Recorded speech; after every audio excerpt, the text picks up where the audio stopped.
picture ends up so pixelated there. So I think today, how am I feeling? I don't know, like a 7. I don't even know what time it is anymore. But it's Monday night and we're in class. Oh, still a couple of people drifting in. So first thing before we get started, you may have noticed. So last week, we had a little bit of a discussion and I got your input on a survey about whether or not you wanted the class recorded, because some people indicated that would be really helpful. So based on your responses, which was about more than almost half the class responded to the survey, and the vast majority of people did want the class recorded. So as of right now, Vanier does not have a formal system for gathering all your consent, but we must gather all your consent. So I've put a Microsoft Forms thing that just says, do you consent to being recorded in whatever capacity you participate? So you can choose to spend more time off camera or off microphone if you wish. But to let you know that the videos are only going to be shared within this class, so that you'll have to sign in with the Vanier account to see the videos. And I'm only going to have them up for a week following the class, so that people do keep up rather than having to cram at the very end, unless you have a special circumstance or an accommodation.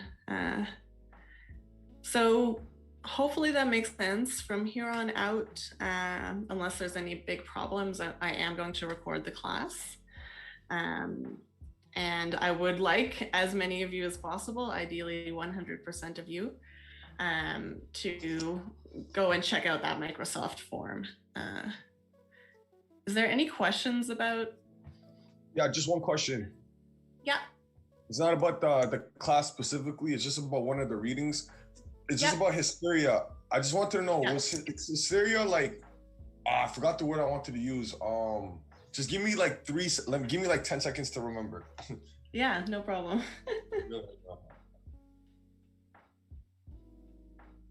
Oh my God, I forgot what I wanted to ask. You know what? It's gonna come back. Don't worry. Don't worry. We'll get there. Any questions about the recording? No. Okay, I'm gonna keep going.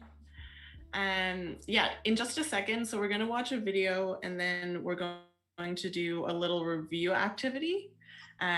So hopefully, maybe your question about hysteria will come up in there. So let's look at oh yeah. Yourself, sorry. The assignment that you posted today is for next week, right? Sorry? Yes, the assignment that I posted today is due next week. Okay. Yeah. Sounds good. Yeah, I'll talk about it a bit more at the end. All right. It's okay, we're getting there. So today we're talking about colonial psychiatry, colonialization, and psychoanalysis, and certain rearticulations of psychoanalysis. So we're still within the broad worldview regarding mental illness within psychoanalysis of things like the unconscious, things like drives, things like therapies that are based on talking and interpretation. But we're going to see some of the internal tensions and problems. So, yeah, let's see more in the chat. Yeah, so somebody asked a question about having a conflict next week. Yeah, absolutely. So one of the advantages of having the class recorded is that if you have something urgent you can't move, or I know some people have work, then you'll be able to access it anytime in the next 7 days. Hopefully that makes sense. Yeah, so this is what we're gonna. I remember. Is hysteria? Is it like similar to being like what was the word again? I just forgot it. Oh my god. It's being delusional. Yeah. Is it like this? Is I it think the same as being delusional? so. I think you could consider there to be overlap, but I don't think they're exactly the same because a delusion is often referring to like a specific idea or like imagery, like there's an imagined world going on in a delusion. So we use deluded in like a more general sense when somebody we think when But if they say like, for example, it says like, yeah.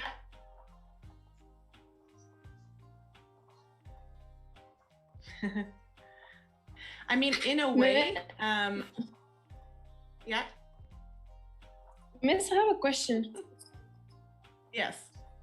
I don't know if like we have midterms, but do we have like midterms and when? No, we don't have midterms. So in this class, we only have the short responses every 2 weeks, and then a larger essay take home at the end. Okay, and larger essays? Just one at the end. At the end of the semester? Yeah. Okay, perfect. Thank you. Yeah. Yeah. Okay. Yeah. So I would say hysteria has a relationship to delusion, but we might say in some instances that people are delusional without being hysterical. So you could be deluded about or have a delusion that's all about the external world that doesn't have any relationship to like what's going on in your internal body, maybe. So some people have like the delusion that their spouse is replaced by someone else. That's not like strictly said hysteria in this historical sense we're looking at. Because it doesn't involve the conversion of a symptom into like a physical state. But nevertheless, hysteria has this relationship to dreams and to the imagination. So I guess it's more complicated than I can answer in a couple words. We'll see what comes out of it. So today we're gonna start with a short clip from a documentary about Black psychoanalysts. Then we're gonna do a bit of review. We're going to look specifically at the use of psychoanalysis for colonial means and at the case of French North Africa and what was called the Algiers School of Psychiatry. Then we're going to take a short break. Then we're going to talk about Frantz Fanon, who was a psychoanalyst, philosopher, and an activist throughout the 50s and 60s, the early 60s. We're going to talk about the problems that he saw with psychoanalysis in North Africa and the changes that he thought needed to be made to psychoanalytic method to make it more appropriate. And then we're going to talk about the third response, which is basically the same as the first two responses, but again, I told you different texts to write about. Okay. Yes, Pravna. Yeah, so like do we have class next week? Because I thought we had like a study break thing. So I'll show you. Because we are on a Monday and my other class is on a Friday, we don't. It's not that one. There we go. So the day classes have a full week off. And the continuing education classes, let me see, there it is. So if you look in the grid here, you'll see March break, no classes, is a break from Tuesday, Wednesday, and Thursday. And then the Friday and Monday, we get our day off on Easter. So that's what they've done. So we have class on the 15th next week. Okay, perfect. I also wish we had a break, but that is how it is. All right. But it will be recorded now, right? So that part's excellent. Okay, thanks. Okay. Yeah. Yeah. You know, I wish I were the Vanier admin, but I'm not. So I'm going to play to get us all started, get our minds going, thinking about how psychoanalysis would approach colonization and be entangled with it. We'll watch this clip. So it's from a conference that was organized particularly for Black psychoanalysts, so that we're practicing. This is their job. They started holding this conference maybe like 10 years ago. So I'm going to take you there, and I will probably go off video because I know that my internet tends to be a little fussy. Stop my own video. Yeah, so if you want to look up the whole 1 hour documentary, it is on YouTube. I haven't watched the whole thing yet, but it looks pretty great. They have a leaning toward preferring white men who look like each other to get to be the bosses. Oh, yeah, it does have an impact on people.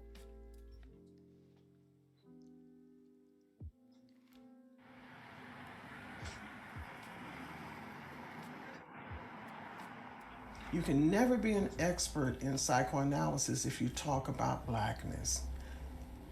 See? Even though I say the core of psychoanalysis is blackness, Sigmund Freud was a Negro in Europe. Freud grew up in virulently racist Vienna. And he actually specifically talks about the outsider status, giving you a different view of the culture that you're living in. That you can sort of see the contradictions. Psychoanalysis as a result of that. One sphere of it welcomes that outsider status and very much is skeptical of the larger system that gives rise to racism, anti-Semitist behavior, etc., and interrogates that quite rigorously. Freud understood that poverty and racism can profoundly affect a person's well-being. And he said, I never expected to go so far because of the poverty and conditions of my youth. Now, poverty is a condition, so what other conditions might he have been alluding to? He was in some way intimidated to name anti-Semitism. He was already famous and well established, and one would think quite secure in his art and science of psychoanalysis.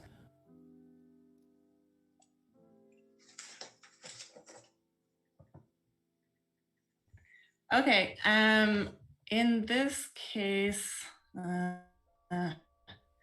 I'm like, I want to show y'all because it's fun, but I can put it into the asynchronous activities, and then we'll have a discussion about it next time. How about that? It's gonna go here, it's gonna go in the list. Sorry, everybody. And hysteria, it's like hysteria is close to like schizophrenia as well. So hysteria and schizophrenia are normally thought of as more like opposites. So you might remember when we talked about psychoanalysis on the first time, I said there was two main kinds of disorders, neuroses and psychoses. Yeah. And neuroses are more like what hysteria is, which is related to, like, for Freud at least, obsessions and anxiety. And normally schizophrenia is thought of more on the opposite end of the pole as But isn't anxiety psychosis. something that everybody? But isn't anxiety something that everybody like goes through? Oh, sure. Like, everybody- we all have bits of anxiety, but it's the idea of like a very, very, very extreme version. Which would be called OCD, right? Yeah, in some, no? depending on how it shows up in the person, may have different kinds of symptoms. All right, a couple of people. Well, sorry about the video, y'all. So yeah, we'll get there. We're going to talk a lot more about how things are classified as we move along.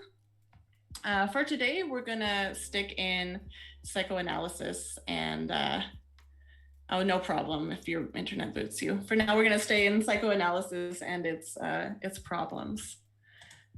So, oh no, that's not where I wanted to go. Ugh. So in this case, what we're going to do, which actually will be helpful, is I'm going to take you into a breakout room activity. So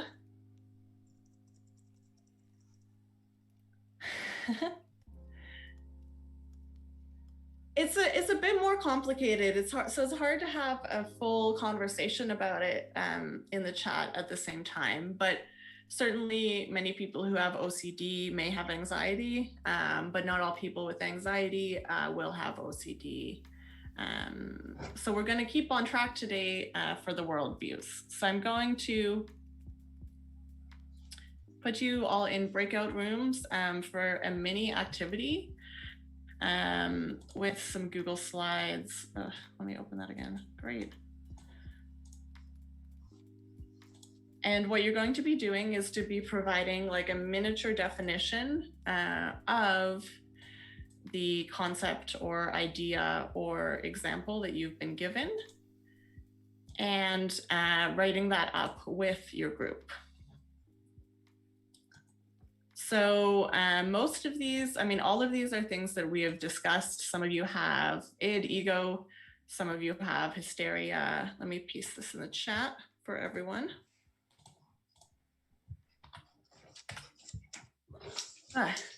Into our Google Slides again. I'm looking forward to when I never have to use it.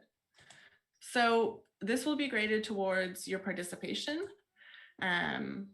You know, just that you did it. You were in class. This was an in-class activity, but not towards, only under the preparation and participation grade. And I'm going to give you somewhere between 5 or 10 minutes to come up with a definition. So each of you just come up with, like together, each group together, write on a kind of succinct, so a kind of short, like miniature glossary or dictionary definition. Doesn't need to capture everything, but to capture the most important parts. So if that makes sense. Oh, and I forgot to put numbers on it. Oh, well. Well, the numbers are 1 to 7. Let me do that. 2. I'll put you all in breakout rooms, 7. I'm gonna hover there in the slides and watch. And I'll bring you all back. And as I said, somewhere between 5 and 10, as soon as we've got a good idea. So open all rooms.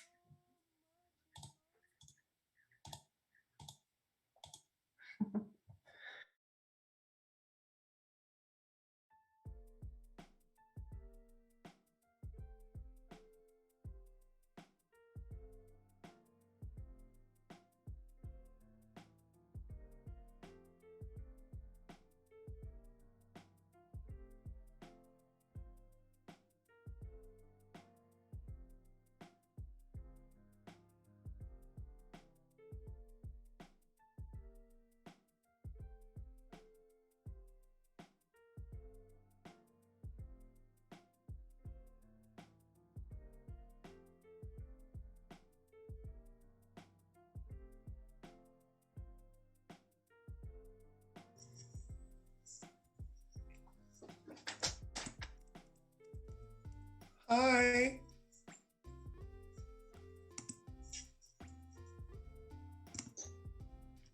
How are you? I'm good.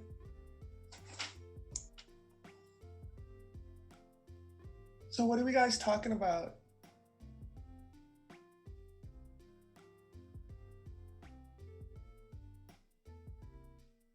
I have Google Doc. Yeah. But like, what are we supposed to do?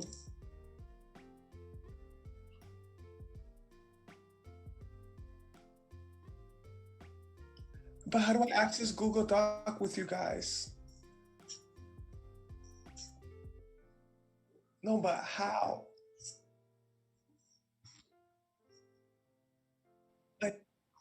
Like, where do I find the document? Oh, they posted it in the chat. Yeah, by the way, can you guys hear me?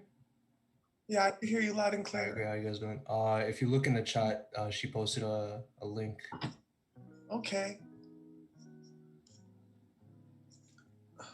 Oh, okay, I see it. Thanks.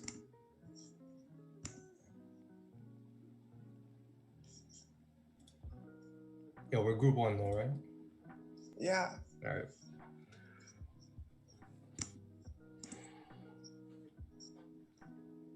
Okay, it's like the slides, right?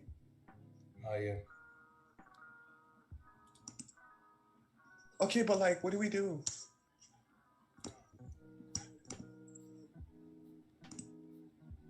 Hold up. We're group 1. Yeah, we're group 1. We just gotta come up with a mini definition of what id means.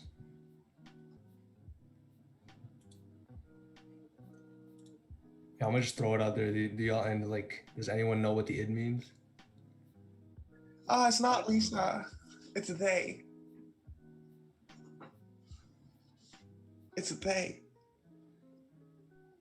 Yeah. No, they. Nah, I'm just playing with you. It's Matthew. Yeah, that's it, bro. Yo, I was like, bro, like, trolling or some shit, bro. Like, yo, that's some crazy shit. Like, no cap, bro. Because I heard you at first, and I was like, bro, is this even the same person, bro? Like, no cap, bro. Like, you got me there. I'm not even fucking with you, bro. You actually, like, got me, bro. Yo. Nah, but like, bro, how the fuck do you even do that, bro? Bro, I've been doing, when I was younger, I used to play a lot of like Call of Duty and shit. I was saying, where you can still do it? Yo, bro, I've been doing it for so long that if I actually, like, obviously I have a deep voice now, but like, when I was younger, I used to sound like a squeaker. Yeah. If you drink water, bro, crazy, bro. It's like a whole ego, bro. Cause bro, yo, I got a homie, bro. Like, he was this white kid. Like, when he was like 14, bro, he would play Counter-Strike, and like he would do the same thing that you do. And like motherfuckers would like give him like $300 worth of like shit in game, bro. Like, shit was crazy. Yo, on Call of Duty, my name was Victoria OG, and I had mans like, yo, they'll be like, what up, beautiful? I'll be like, what up, my nigga? Like, I could go for my bad bitch to a real nigga. Crazy, bro. I'm not even gonna lie, bro. That's impressive, bro. If you get a voice mod, bro. I know, but yeah, do you guys know what the id is? Crazy, bro. I don't even know what to do, bro. No, you just gotta, it's like a 2-sentence like definition of what the id is. So like, no, like Jason, you know what the id is? Lise, you know what the id is? Athena, do you know what it is? I don't know, but do you guys want to start up a Snapchat group chat and we help each other out like with assignments and shit, bro? Oh, y'all excluded me out of it? That's crazy. That's crazy. Yo, you guys can add me on Snapchat, bro. MSkillZ123.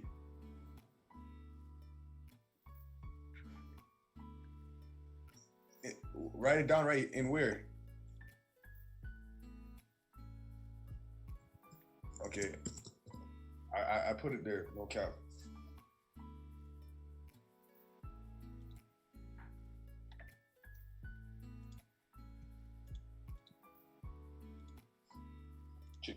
What up, Athena? Oh, her mic doesn't work. Oh, she doesn't talk? Hi, I'm Athena. How are you? How you doing, Athena? You doing well? I'm good. No, but like, no cap, bro. Like, is that your real voice or using like a voice changer? Nah, that's my real voice. Yo, that's crazy, bro. I'm good. Let's go watch a movie. Say where? What movie? Honey, let's go watch Avengers Endgame. Yeah, that's just like 3 hours. Are you sure you want to watch that shit? Right. I know. Anyway, we gotta get this shit done though. Part of my own shit. Yeah. Yo, who just Googled the definition? Like who? Yo, I just want to put you guys on a quick note right now. I'm gonna let everybody know right now because I'm trying. She said fishy formatting. Yo, she knows, bro. You thought you were slick, bro, but like she can tell that like you copy pasted it.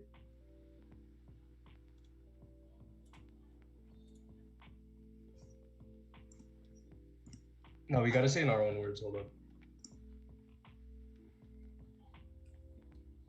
Athena, you play football?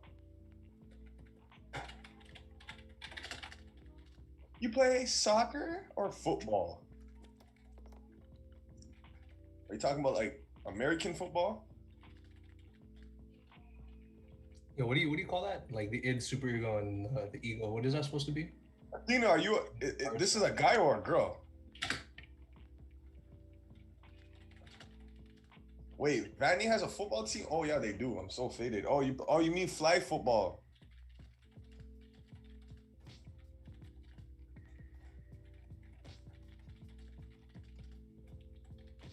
Oh, you're a QB, so you can throw. You have an arm.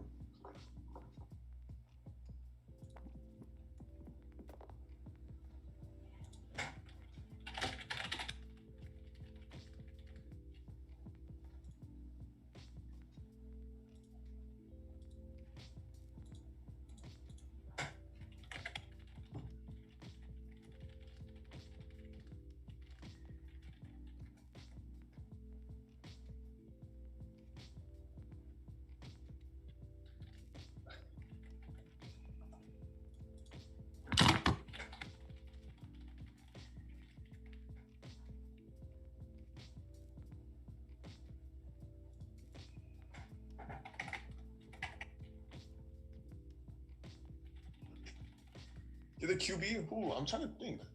I haven't been in Vandy that long, actually. I don't even know why I decided to do night school. Looking weird.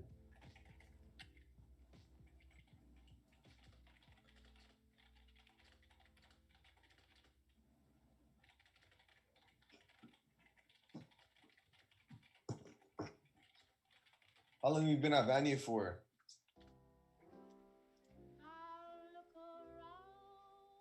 Okay. How old are you guys? Oh wait, it's your first semester?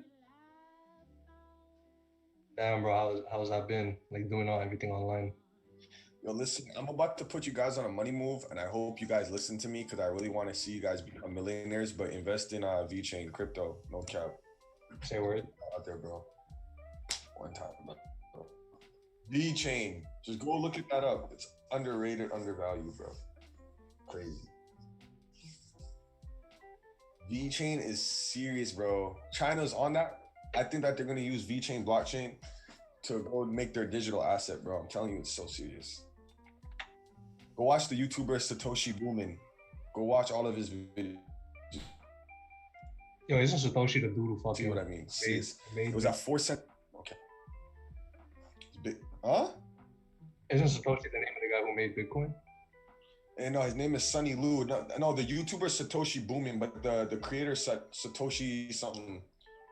Satoshi Kamado or some shit like that. But nobody knows who made Bitcoin. Yeah, it was like a fake alias or some shit. Nobody. Yeah, I think it's powerful. I think it's powerful niggas, bro, because like the government didn't even see that coming, bro. And now China, bro, just banned Bitcoin, banned cryptocurrency, but they're still working with VeChain. And now those $1 trillion stimulus packages that are coming from the US just raised the price up of VeChain because now the value of money is dropping because now everybody has money. You know what I mean? It's crazy, bro. I'm telling you. VeChain, 5 to 10 years, you'll be a millionaire. If you put $40,000 into VeChain, you will become a millionaire, or you at least have. It's first of all, it's at 8 cents. It's going to $1 by 2021, early 2022. I just want to put that out there. It's 100% hitting $1, 100%. But in the next 5 to 10 years, it's going to be at $30 or even more. And like, Just like putting it out there. Yeah, how long you been into this entire crypto thing though? And now that I told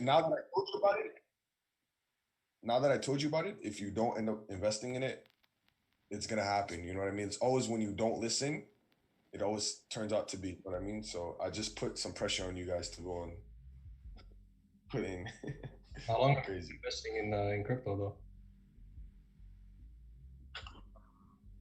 Huh? How long have you been like doing this shit? What'd you say? How long have you been doing it? I mean, I was doing it since like it's been like what, a year now? Okay. A year and a half ish. But like, did you first invest in Bitcoin or like what's the first thing like you really? Well, I stacked up on VeChains when it was at 0 cents ago. Like Ethereum, Cardano, VeChain, Chainlink. Chainlink is serious, bro. I had Chainlink when it was at $12. It's at $33 now. Okay. No cap. You sound like you know what you're talking Don't invest in what you want. Bro, I do, but listen, who am I, right? I'm just a nigga at a Vanier class. Like, who am I, right? But I'm just saying, like, me, if you're patient and you have the money to put it in VeChain, and I guarantee you 5 to 10 years, you're gonna be a millionaire because it's gonna definitely hit $1. It's gonna hit $2 eventually. It's gonna hit 3, 4, and just the project alone, they're trying to stop counterfeit. They're helping the ecosystem because they're the only platform that's working with actual real life partnerships like BMW, Walmart, Amazon Web Services, players. They got the vaccinations that are being distributed. They're under the platform of VeChain. You know, now VeChain, they want to track everybody who got vaccinated and they want to use the VeChain blockchain, bro. It's so serious, bro. So right now it's actually known as an undervalued coin, and a lot of people don't know about it. There's no hype to it, and it's doing already really good without hype. So imagine with hype and imagine if China mass adopts VeChain, and VeChain just came out recently, like what, 2017, 2018. Don't quote me, I think it was a little bit less, but I think it was around 2017. But if China mass adopts crypto trading and they're using VeChain, it's over. Like, it's really over. You know what I mean? Yeah, because this is the first time I hear about VeChain though. Like, you're the first person to talk. Trust me, you will not hear about it, but you will only hear about it once it blows up. Then everyone's gonna say, I was thinking about putting my money in. No, you weren't. You know what I mean? Okay, just the last question I gotta ask you though. Do you think like Bitcoin is still like a good investment to make? If you're not buying one full Bitcoin, no, because it fluctuates too much. So yes, is it good to put in? Because if you own bare Bitcoins, you can actually pay with Bitcoins. You don't need to pay with cash. But like I said, the value of money is going down. It's obsolete. You need to get something. You need to own assets. Like, trading is good, but don't just go on any blockchain. Like, if you actually want like some of my opinions and shit, like I can help you on Snapchat. You know what I mean? I'm not a financial advisor, but like me, I'm putting my money where I think I'm gonna make money, and I'm not gonna cap to you. I'm a real nigga. Like, I'm not gonna tell you, what you want to hear. I'm gonna tell you the truth. Like, VeChain, you won't get rich overnight, but it will definitely hit $1 by this year or next year. But in 5 to 10 years from now, you will be a millionaire if you hold at least 50,000 VeChains. Even 40,000 is fine. Like 6 digits, as long as you're holding at least 20.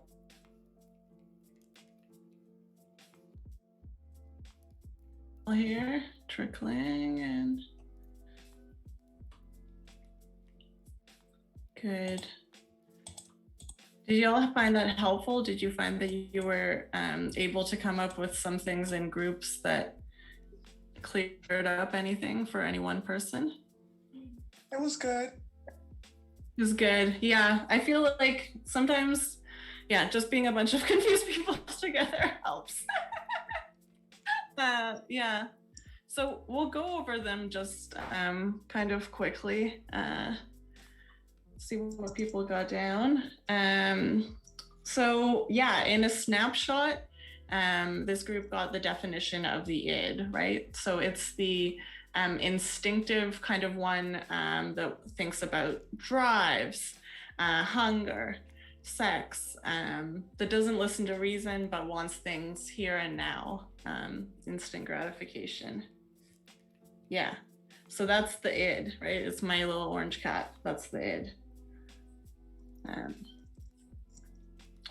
Group number 2, repression, right? So this is pushing down a thought or a feeling unconsciously in order to avoid bad consequences or to avoid feeling guilty. So you've got most of the elements, right? You've got this idea of keeping something unconscious, as well as the kind of emotional charge, right? That is attached to this. So we don't just repress boring stuff, we just forget it. What's missing, Mohammed?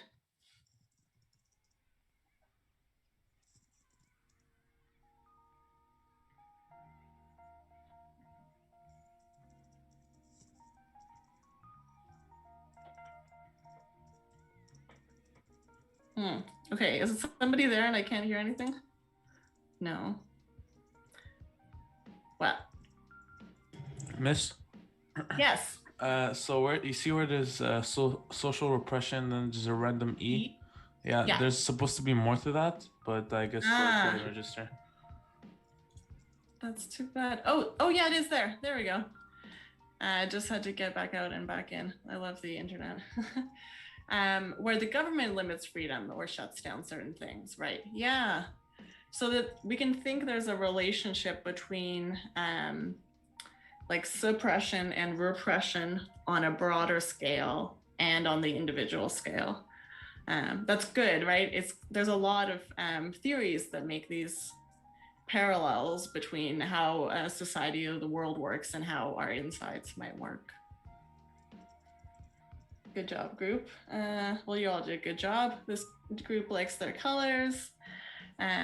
So we got psychosomatic. So it is, yes, real physical illnesses that are either caused or exacerbated by psychological, mental, or emotional factors.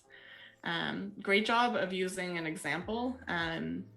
So anytime you're writing your responses, when eventually we get around to the exam, the use of a short example like this when you define something also is going to be really, really helpful.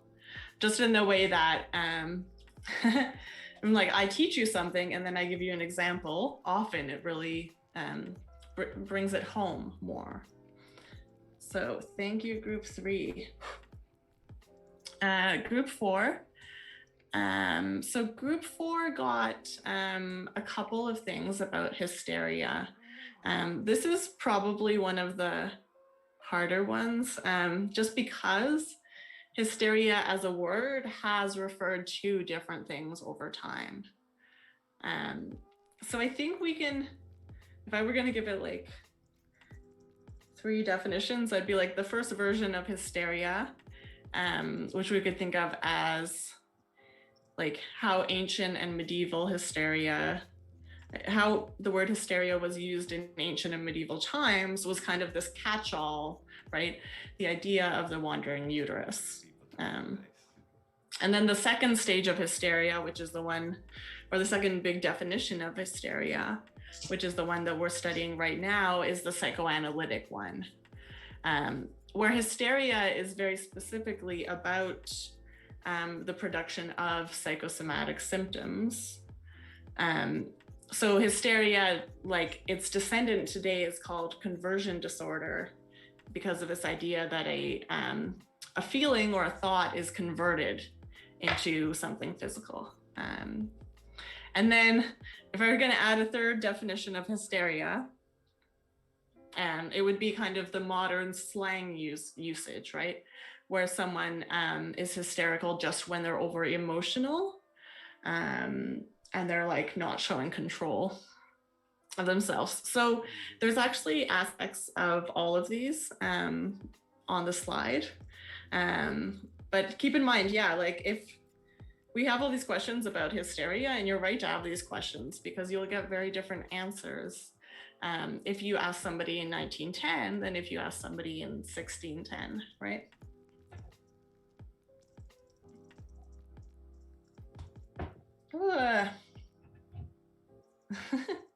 If anybody else wants to talk, you always can, but it is also what I'm being paid to do. So the superego, great use of colors, everyone. So it's a portion of the mind that's self-critical. It makes moral judgments. It has kind of an outsider standpoint. So the part of you that steps back and says, okay, is this decision I'm going to make, is that in line with my plans, with my values? So that's the one, right? And the superego, to remember, is something that we learn and we integrate over time through seeing adults in our life. Group 5. So group 6 has a good basic sense of what the ego is. Yeah, the ego is the conscious part.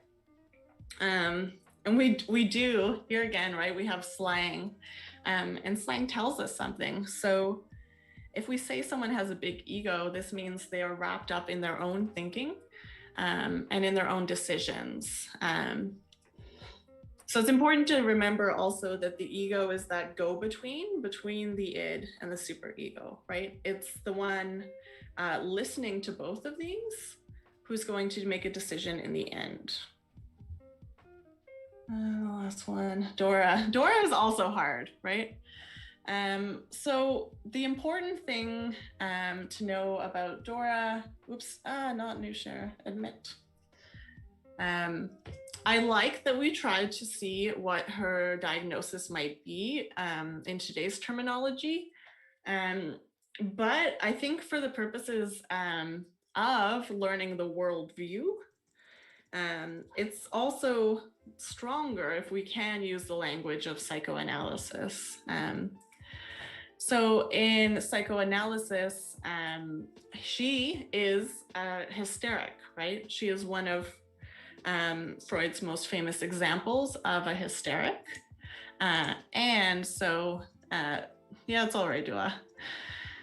And so she's an example of someone who has repressed something, right? We learned last week that Freud would say she's repressing sexual urges. We might say she's repressing actually some kind of trauma or bad feeling. But in this picture, right, Dora's experienced something emotionally and mentally, which is coming out in her body, which was primarily like coughs and trouble breathing. So I'm gonna leave I don't know, if you guys want to continue to work on them, you can, but I'm gonna leave those up and I'll link it online in Leah so that we all have those to go back to as well along the way. Oh my God, we have so much to do. Okay, so with all that in mind, right, these are like the cornerstones of psychoanalysis. What we're going to do is we're going to look at this specific case of colonial uses. So you don't need to take notes on this slide. This is for your information. We're going to look at what's often called French North Africa or the Maghreb.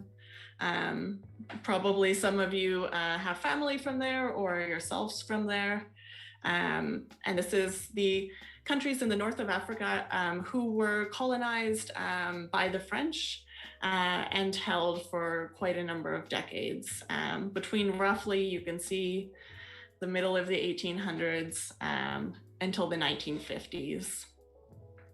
So we're going a few decades after Freud, but we're going at a time when psychoanalysis has really spread. It was probably at the height of its popularity in the 1950s. And we're going to look at how psychoanalysis operated in this context and one specific reform that Frantz Fanon wants to make to it. So you can see that these, for example, these three nations, Algeria, Morocco, and Tunisia, which I put, were under French control, French domination and occupation for quite a period of time. And during this time, many people who were born in France also moved to North Africa, settled and had children there. So there's a large population of Europeans in the big cities at this time. And as part of France's so-called civilizing mission, the construction of asylums, so it may have calmed down, but it had not certainly stopped by the 1900s. And so asylums were built, psychiatric hospitals were built in the colonies as well, as part of these other people are sick and maybe not as progressed as we are, and let's help them. Shady. So with this came what was known as the Algiers School of Psychiatry, which is called that because the main psychiatrists did work in and around Algiers, although they were not themselves Algerian. So the fellow on the right is Antoine Porot. He's sort of known as like the founder and the godfather of colonial psychoanalysis. And the man lower down is Octave Manoni. So he is one of the ones who actually paid attention to colonization as an event, but didn't go far enough. We'll see a little bit in a minute. So overall, psychoanalysts who were trained in France tended to take these colonies as a space of like pure experimentation. Like, let's go see what happens, quote unquote, in the wild, right? And overwhelmingly, they tended to lump North Africans first into this group to say that everyone from North Africa shares something, and to portray them as always inferior. So both in terms of their bodies, their minds, and their psyches. So you can see how if you're going in with the kind of assumptions that this is a less advanced people, therefore there is in some way, it is a childlike people, is how the logic goes. So some people will map this on, right? And they will say, okay, psychoanalysis, if it makes a broader claim, if you were going to move it to the societal level, it would say there's different modes of development. So this, let's see, next one. This resulted in specific theories being invented and constructed about people who were colonized. So Manoni, who we saw on the previous slide, for example, he did a lot of psychiatric work with people from Madagascar, who are called Malagasy or Madagascan. And just as Freud came up with these complexes, these names for the different tensions in our unconscious, Manoni came up with a complex that he diagnosed colonized North Africans, in this case, Madagascans, with. So he called the Caliban complex a kind of dependency, right? So you'll often see this justification in political colonization, which is that, oh, now the people have become dependent on the government, so we cannot leave them. So his theory reinforced that. And it actually suggested that, it actually accepted that the event, like the arrival of colonizers, is inherently destabilizing. It acknowledged that as a terrible event. And he's saying kind of from the trauma of that event, then the people said, well, don't abandon us now. If you've destroyed our way of life, we need to become dependent on you. You must not leave us, right? And so this is at the level of the unconscious again, but rather than looking at one specific case, right? One specific person like Dora, Manoni is theorizing about what's going on in a shared unconscious among all these Malagasy. Now, he did also theorize a complex among some of the European colonists. So he said that in many ways, once they realize that they have a position of social superiority, this becomes a motivation for remaining in power. So he wrote this in part, I guess, as an understanding of not only how colonization happens, but how colonization persists, right? And we can say there's still many problems with this, while seeing that what he's trying to do is take a social problem and put it again in the language of psychoanalysis to be dealt with. There's probably a lot, but keep in mind that, yeah, just like what I just said, social problem into the language of psychoanalysis, into an unconscious that is shared among a people, right? Yeah. Okay. Woo. So this is a photo from actually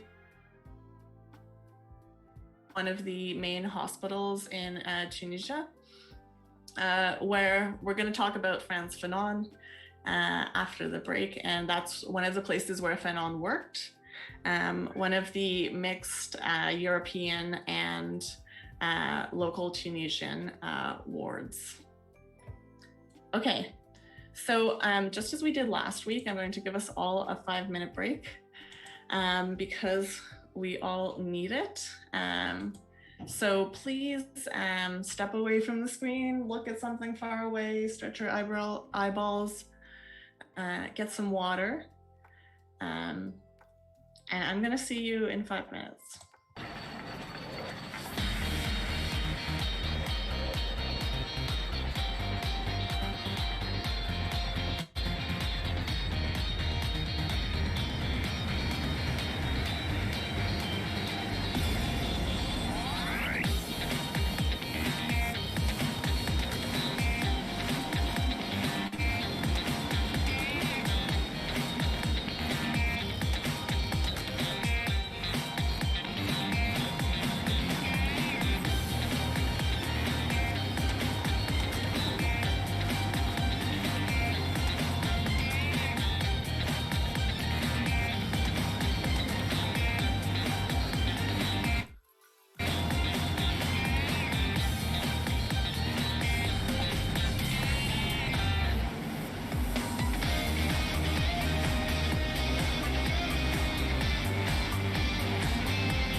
right. With that, the roller coasters come to an end. Hopefully, those of you who wandered away have wandered back. If not, at least it's recorded. Phew. So, I know we were just there, but also it was complicated. This is the way in which, right, the psychoanalytic worldview made sense of and was able to reinforce certain political needs, right? In which it was said that, okay, there is an inferiority complex in these colonized peoples, and therefore that's the reason why we ought to stay and take care of them, because they can't take care of themselves. So in comes, where's my copy? Here it is, Frantz Fanon. And he says, no, wait. Inferiorization only happens if somebody else is being made superior. So where does inferiority feeling come from? It must come from, he says, racist colonization. So this is one of Fanon's most famous works. It was originally published in French as Peau Noire Masque Blanc. And we're gonna look a little bit at Fanon as a figure. So Fanon was born and raised in what was then the French department of Martinique in the Caribbean. And he lived there until he joined the French army during World War II, during which time he was stationed primarily in North Africa and then in France itself. So he moved to France to complete medical school in Lyon, where he trained with a number of important psychoanalysts. So by then, Freud had died, but was still highly influential. And this particular French strain of psychoanalysis had developed. So after completing his medical degree, Fanon worked first at psychiatric hospitals in France, then in Algeria and Tunisia. Notably, he left working as a doctor, so he actually resigned from the hospital in order to support the Algerian War of Independence.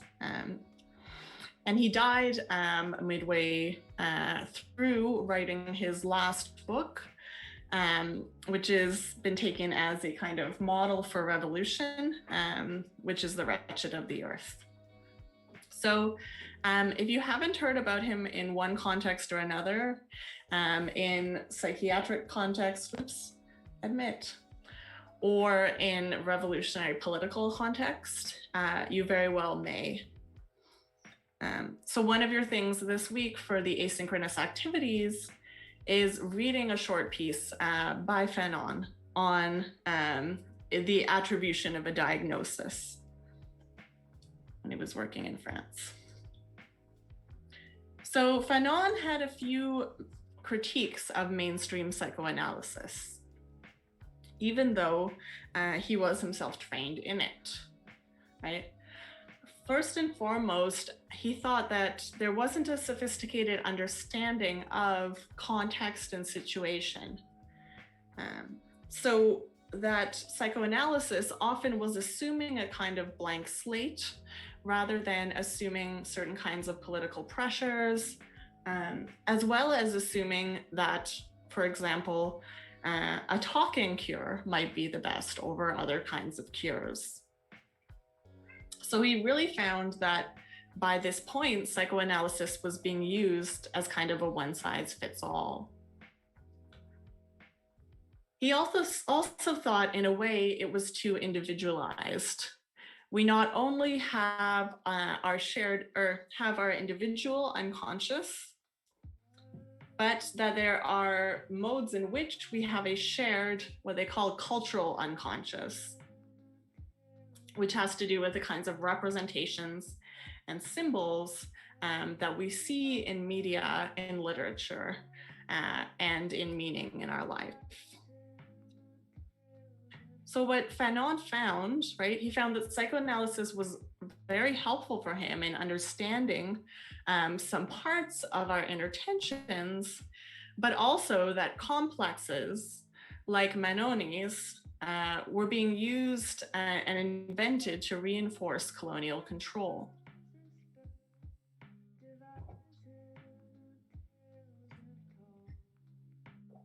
So just as we saw last week, some problems, right?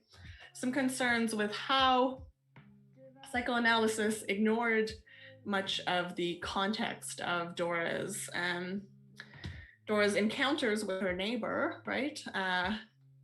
Where he made advances on her, where he tried to kiss her, that much of the context and details that are relevant to the lives of people in North Africa at this time were being ignored.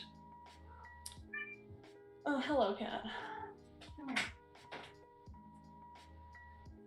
So, for example, Manoni goes through some dream interpretations.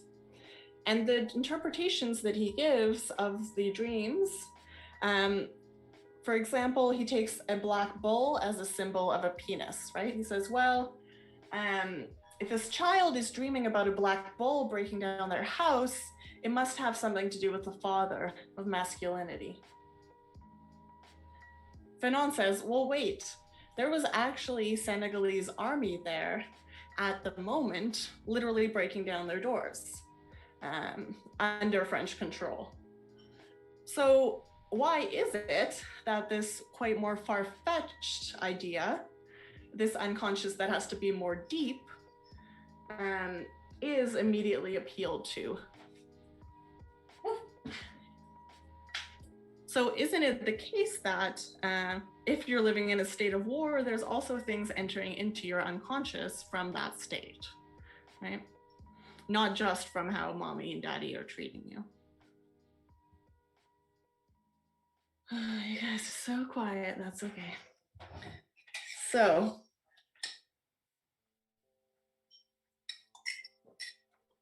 last week we looked at hysteria as a name for something real that was going on in people's bodies, but also as a name or a diagnosis that was often used to repress women or thrown their way as a way of dismissing them. So the essay you're going to read from Fanon this week is about something that doctors discovered while he was working in France, in which they said all these North Africans, they seem to have something weird going on. Seems like they have their own syndrome. Yeah. And Fanon actually said, well, your idea that there's a specific syndrome that is disturbing these North African men, it's not held on a lot. It's held on the fact that he doesn't answer all your questions. But isn't it natural for him to be suspicious of you as a representative of the state, right? You ask him to name which part of his body the pain is coming from, and he can't quite say, and therefore you assume he's lying, right? Rather than assuming that maybe the pain moves. And so we saw within this a number of prejudices that all assumed a lower level of development, right? And more tension in the unconscious of, in this case, it's North African men who had come to France. And he saw that just as in the case of many medicines today, right? We want to point to something concrete. We want to point to the cyst, right? Or the break in the bone, or the place in which the intestines are knotted. Like, we want a spot, and we want something physical to point to, a lesion for each illness, right? And as we've discussed last week, we often don't find those. But Fanon found that in this case, the fact that we didn't find a lesion was not used to say, okay, this is more complicated, was used to say, okay, so these men must be making something up, or they're just being non-compliant for any reason. So I'm excited for you to read this essay. It's quite, I think it's quite accessible. So he goes back and forth. It's kind of actually probably what were several appointments with patients threaded together into a narrative. Phew. Oh gosh. So what did Fanon do? Oh, good chat. What's in there? You really like the text about the journalist woman, the Husfeld. Yeah, I'm glad. So if you want to look up the, yeah, she's really, really accessible. As I mentioned last time, the Shaking Woman book, which came out was it after or before? It must have been before. It was really, really good. So thinking about, right, how there's something shared, right? So there's a shared analysis of the unconscious and a shared way in which we can have psychosomatic illnesses, and in which some people are believed, some people are not believed. Yeah. Oh, good. I'm so glad. I will maybe see if I can find more from her on another topic as well. So what did Fanon do with this, right? He discovered as he was working first in France, then in Tunisia and Algeria, that the methods he had just weren't working. Good. I will try and find something that's similar in terms of tone and clarity for you guys. Let's see what else. That's okay. That's okay. It's really hard to know what to do on Zoom, especially when it's like there's time lag, right? So I'm not sure there's always enough time for people to jump in. I can't see people's hands, you know, but I'm really glad that you liked it. It's gonna be one of the options for the assignment. Spoilers. Let's see.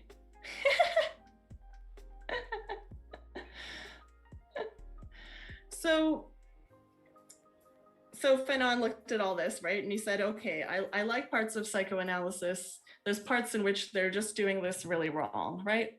In which I don't think, it's necessarily is helpful. So Fanon, together with some other more like nonconformist psychiatrists, started to develop what's now called institutional psychotherapy. Sometimes in French it's called sociotherapy. So it's kind of confusing because it has two names. We'll stick to institutional psychotherapy.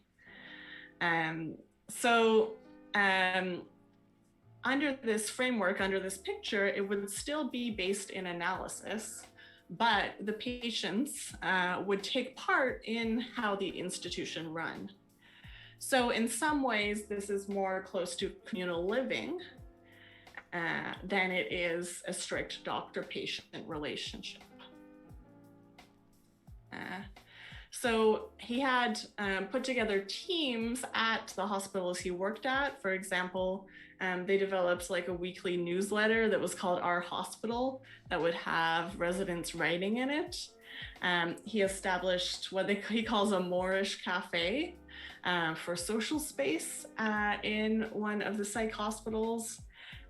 He tries to arrange different kinds of activities that make the space fruitful, not only in the idea they had of what Europeans found helpful, right? Because many of the markers, many of the cultural institutions were different. So institutional psychotherapy says we need to have a whole picture of the patient's life, including all his relationships, what kind of tensions he has, his work, And surely, Fanon said, surely this must include, right? If he's living in a colonized place, what effect that has on him, right? So trying to bring in more nuance rather than this kind of blank slate, which often psychoanalysis gets trapped in just mommy, daddy, me. Just those three, right? That we think sometimes maybe we can figure it all out from there. No. So a good way of summing up what institutional psychotherapy does is that it tries not to make people worse off once they're in a hospital. So it has been theorized by some to say it's actually fighting alienation on 2 counts. And alienation, also in French, probably many of you know, aliénation is sometimes used as a synonym for mental illness. So this is looking at not only how do we cure the person, how do we care for the person, but how do we cure or care for the psychiatric institution? How do we make this model more helpful? Ooh. Okay, I'm going to try and show you a short interview by a Fanon scholar who's really great. I might see if I can get him to be on my committee.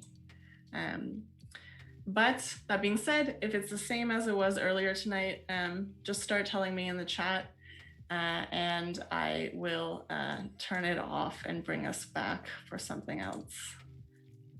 So let's see.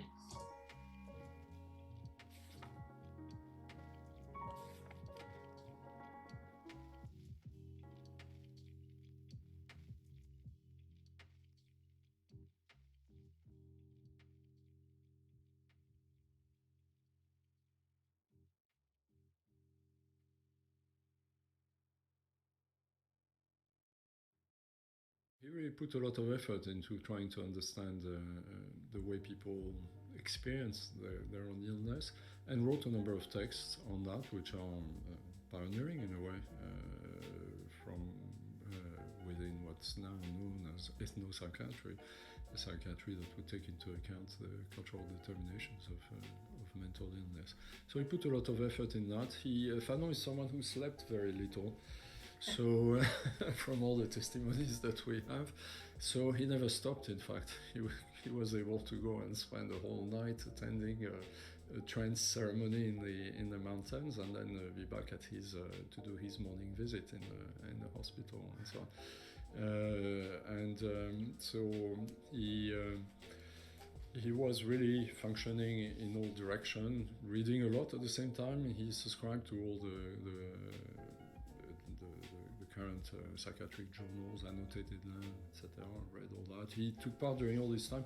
Most of these articles are, in fact, presentations that he gave at congresses of psychiatry in France, in Belgium, in Switzerland. During that time, he was operating like a research psychiatrist, but very soon he was already getting more and more involved with the Algerian Revolution, probably because he was already seeing the impact of colonialism in terms of mental illness, but also because a psychiatric hospital is somewhere where you can hide people. So he would have been asked quite early on whether he could hide people, like during the war, people had hidden in Saint-Alban in France, and he did the same there. So he became much more knowledgeable on what was happening and so on, to an extraordinary degree within such a short amount of time.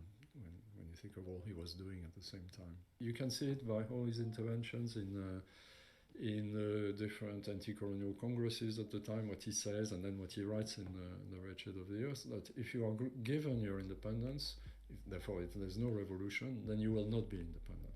You will fall again prey to the cult of the leaders, etc., etc.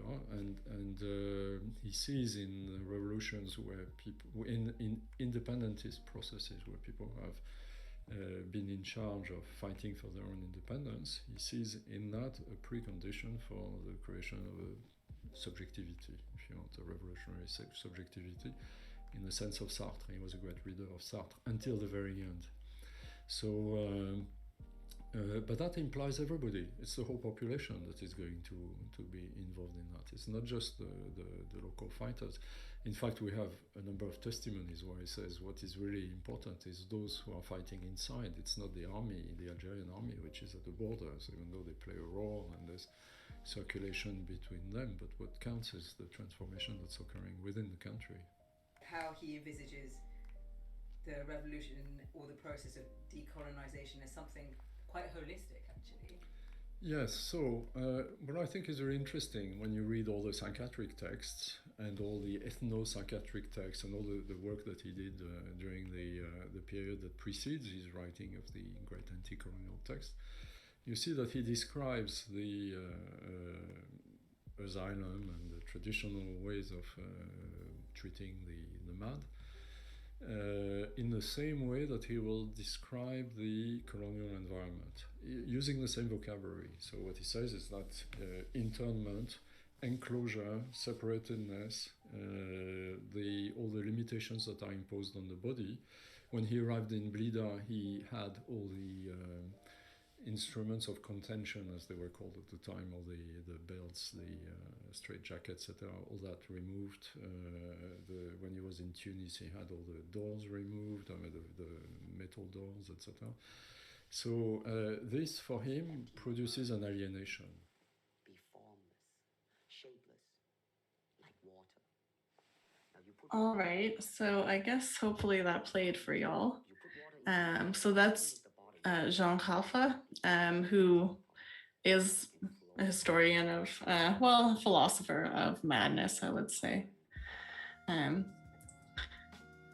Any thoughts about that video, about what we've talked about today?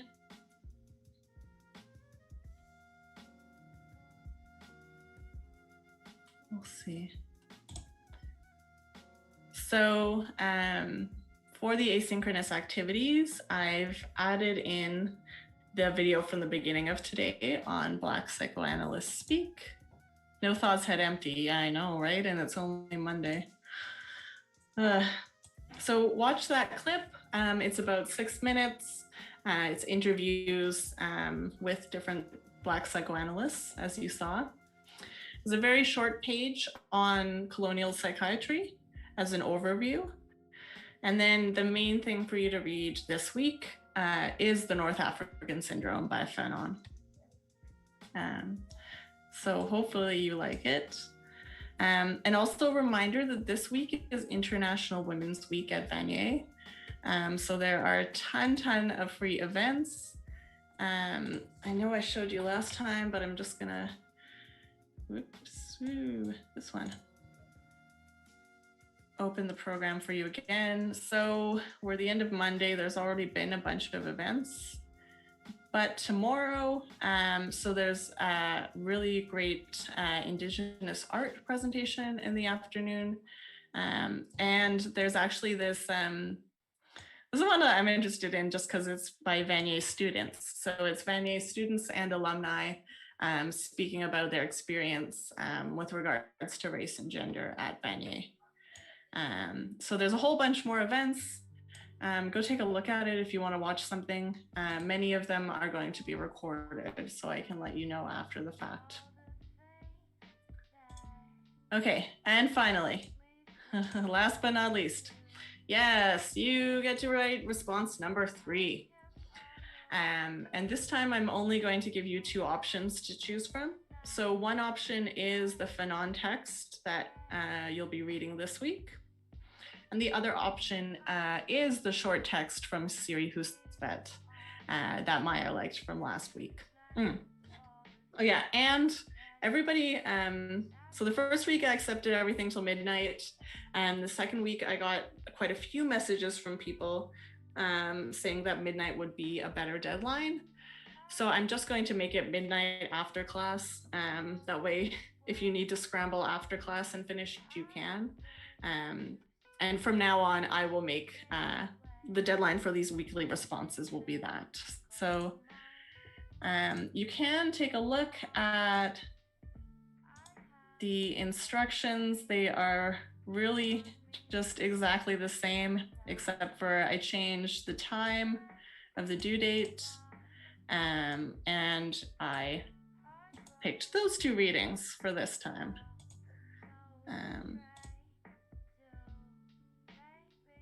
Any other questions? Miss, Yep. for the second response that we did, are you almost done correcting all of it, or? I'm not almost done. I'm behind. You should, like, if I get everything back to you in about 2 weeks, that would be pretty good, which is next week. But I can't promise you that at this point. I just, I'm still catching up on a lot from my other 2 classes as well. But I will let you know it won't be more than 3 weeks. Yeah.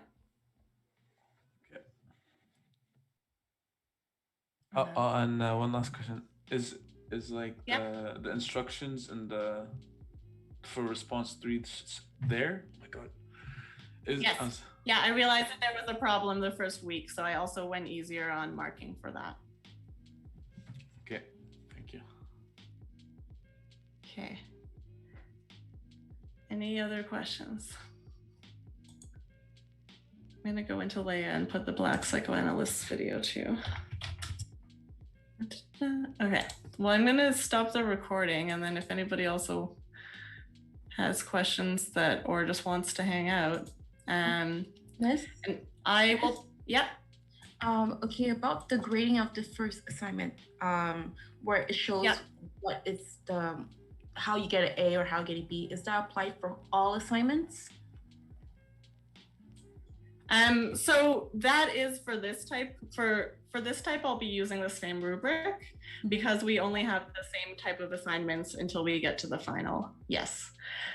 So you can base, you can look at, right, what are the ones that get more points on that rubric and try and tweak your next one towards that as well.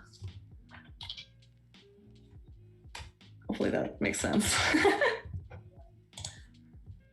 Any other questions?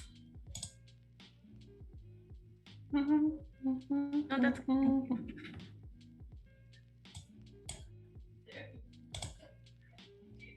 Okay, well, you are all free to go. I'm gonna attach that video for y'all. Thanks, Miss. Have a good night. Have a good night. Hey, Miss. See you next week. Thank you a lot. Bye, Miss. Bye bye. Thank you. Goodbye, Miss.